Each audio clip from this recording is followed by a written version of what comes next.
કેમ છો? मजामा। इतवार की बोलती छोटी कहानियों में आपका स्वागत है। मेरे दोस्तों, मेरे मित्रों, ऐसा कहा जाता है कि व्यक्ति की सोच, व्यक्ति का रवैया जैसा है वैसे ही लोग उसको दिखते हैं। ऐसे किसी बात को कहानी के स्वरूप में बहुत अच्छी तरीके से लिखा गया है।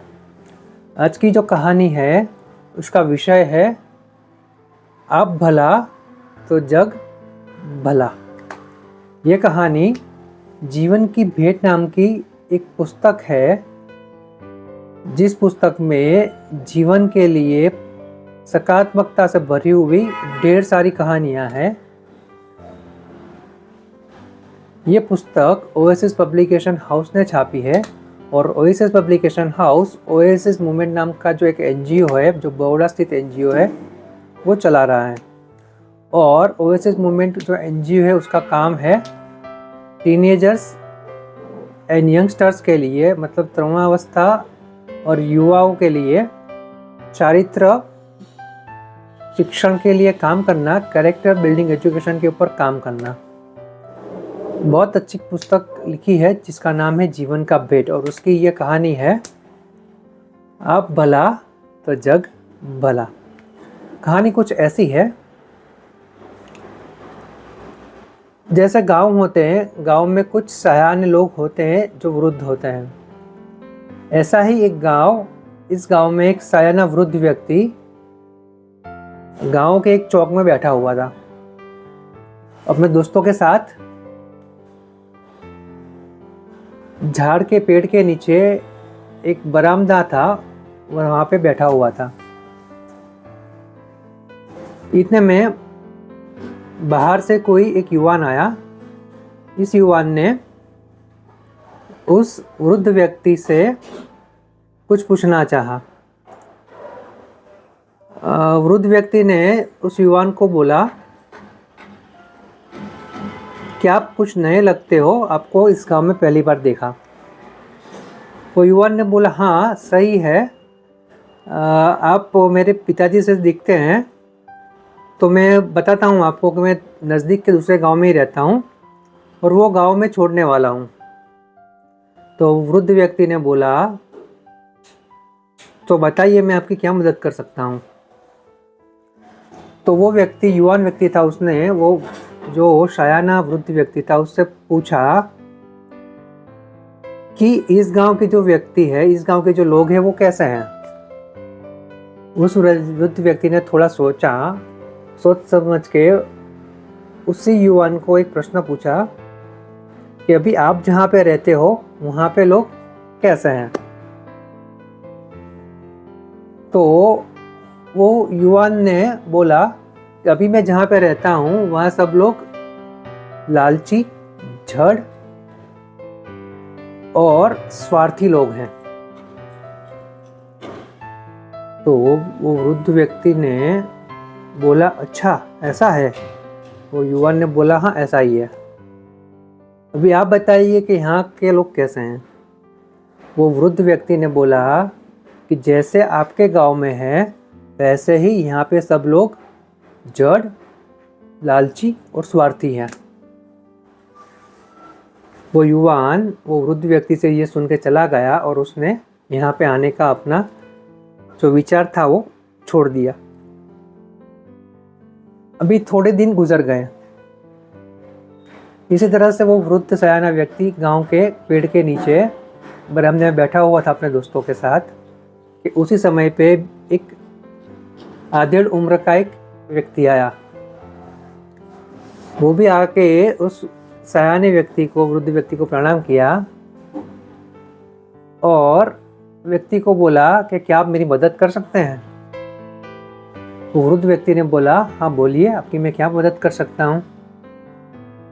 तो वो जो आधेड़ उम्र का जो व्यक्ति था उसने वही बात पूछी कि अभी क्या है कि मैं अपना जो गांव है वो गांव अभी छोड़ना चाहता हूँ, तो बस मैं यही देखने आया हूँ, मुझे अगर इस गांव में आना हो तो इस गांव के जो व्यक्ति है, इस गांव के जो लोग हैं वो कैसे हैं, वो सिर्फ मैं आपसे जानना चाहता हूँ। अब जो भी है बताइए, तो मुझे पता चले कि मुझे इस गांव में आना है कि नहीं आना है। तो वो वृद्ध सयाने व्यक्ति ने जो उस व्यक्ति को पूछा था वही पूछा, ठीक है, लेकिन आप पहले मुझे ये तो बताइए कि आपका जो गांव है वो यहाँ से कितना दूर है, और जैसे आप यहाँ के बारे में पूछ रहे हैं वैसे मैं भी पूछ रहा हूँ कि आपके गांव के लोग कैसे हैं।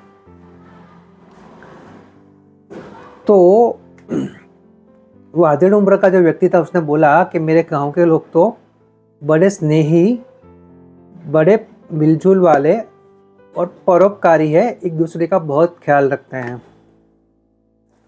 तो वो वृद्ध व्यक्ति जरा हंसा, हल्की हल्की मुस्कान के साथ उसने वो प्रौढ़ व्यक्ति को, आदर व्यक्ति को वही बोला कि जैसे आपके गांव के लोग हैं वैसे मेरे ही गांव के लोग हैं। मेरे गांव के लोग भी अति स्नेहाल है, प्रेम से भरे हुए हैं और परोपकारी है, एक दूसरों को मदद करने के लिए दौड़े जाते हैं। वो आधे उम्र का व्यक्ति समझा, खुशी खुशी से वृद्ध व्यक्ति को प्रणाम किया और बोला मैं जल्दी से इसी गांव में रहने आऊँगा। अभी वो जो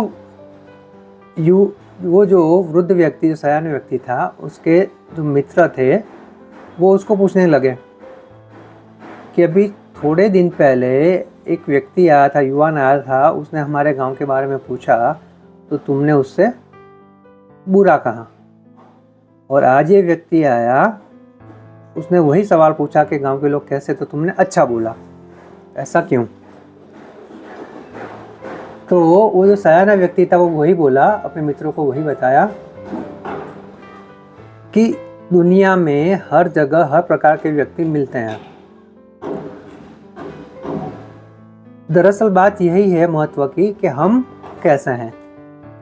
जैसे हम होते हैं वैसे ही हमें सब दिखते हैं। इसीलिए वो जो युवान व्यक्ति था उसको सब बुरे इसीलिए दिख रहे थे, वो खुद भी बुरा था, वो खुद भी लालची था, खुद ही स्वार्थी था। और दूसरा व्यक्ति जो आया, जिसने बताया कि उसके गांव के लोग परोपकारी है, एक दूसरे से प्यार करते हैं, तो वो खुद भी ऐसा है, इसके लिए उसको सब ऐसा दिखते हैं। इसीलिए मैंने तो सिर्फ जो वो सोचते हैं वही मैंने उन लोगों को बताया। वो सयाने व्यक्ति के मित्र लोगों ने उसके लिए तालियां लगाई और बोला मित्र तुम सच बोलते हो। और इस तरह से ये कहानी यहाँ पे ख़त्म होती है। मेरे मित्रों, ये कहानी हमें हमारे जीवन के लिए बहुत महत्वपूर्ण बात समझाती है। ये कहानी हमें बताती है कि हम पहले से ही तय करके, पहले से ही डिसाइड करके कुछ काम करने के लिए प्रयास करते हैं, और जैसी हमारी सोच रखते हैं वैसे ही हमारे साथ होता है। क्योंकि अगर हम किसी और से अच्छे व्यवहार की अपेक्षा करते हैं तो हमारा व्यवहार भी उतना ही अच्छा होना चाहिए।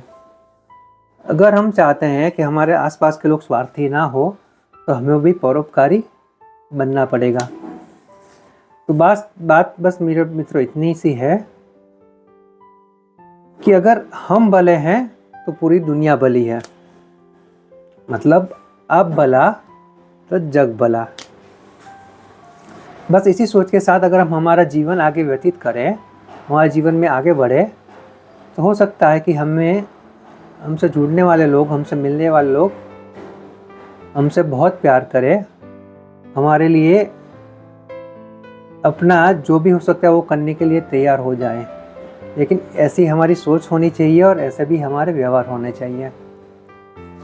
तो बस मेरे मित्रों, आज से ही भला करने का शुरू करना है, खुद ही भला बनना है। अगर हम खुद भला बनेंगे, खुद अच्छे बनेंगे, तो दुनिया भी भली बनेगी और दुनिया भी हमें अच्छी दिखेगी। बस मेरे मित्रों, इस कहानी से इतना सा सीखना है और आगे बढ़ना है। दूसरा मेरे मित्रों, मेरी इसी तरह की इतवार की बोलती छोटी कहानियाँ, हर रोज़ के सुविचार अंग्रेजी और गुजराती में, इसके अलावा विद्यार्थियों वालियों और शिक्षकों के लिए उपयोगी ऐसा एग्ज़ाम की ऐसे की तैसी, रिजल्ट के ऐसे की तैसी, जैसे पॉजिटिविटी से भरे हुए वीडियोस, उसके उपरांत कई सारी महत्व की बातें। ये सब वीडियोस जो पॉजिटिविटी भरे हुए हैं, उन वीडियो को अगर आप देखना चाहते हो, सुनना चाहते हो, तो मेरे यूट्यूब चैनल है नील डूड मूवमेंट, उसके ऊपर जाके ये सब वीडियो आप देख सकते हो। और मेरे मित्रों, एक पॉजिटिविटी की जो चेन मैंने शुरू की है, उसे आगे बढ़ाने में आप मेरी मदद कर सकते हो। मेरे मित्रों, आज के समय की सबसे बड़ी ज़रूरत यही है कि व्यक्ति पॉजिटिव रहे, सकारात्मक रहे, उसका वातावरण, एटमॉस्फेयर भी उतना ही पॉजिटिव रहे। तो बस मेरे तो हमसे जो हो सकता है वो हमें करना है, मुझसे जो हो सका है मैंने किया है।